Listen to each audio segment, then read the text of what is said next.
জান্নাত পেতে হলে আল্লাহর আদেশ মানতে হবে।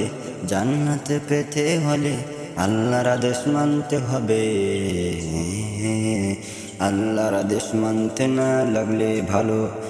আল্লাহ তাআলা বললেন, আল্লাহ তাআলা কোরআন হাদিসে বললেন, আমার বান্দারা যদি আমার না করে ইবাদত, না লাগে আমার আইন কানুন ভালো, এই পৃথিবী ছেড়ে তুমি চলে যাও, কোথায় যাবে বলো?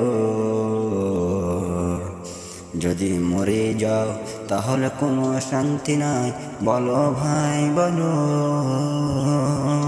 মৃত্যুর পরে আজরাইল যেদিন আসিবে, তুমি জবাব কেমন করে দিবে? তুমি জবাব কেমন করে দিবে? আমার বন্ধুরে, আমার বন্ধুরে, তুমি জবাব কেমন করে দিবে? কেমন করে দিবে রে? আজরাইল ধরে কষে দিবে মার, তখন সহ্য করবে কেমন করে বলো রে? কেমন করে বলো রে? এখন নামাজে সময় দিতে পারো না, এখন নামাজে সময় দিতে পারো না, তখন তো আর তোমায় ফেরেশতারা সময় দিবে না, তোমায় মেরে যাবে। তুমি কেমন করে সহ্য করবে বলো রে? তুমি কেমন করে সহ্য করবে বলো রে?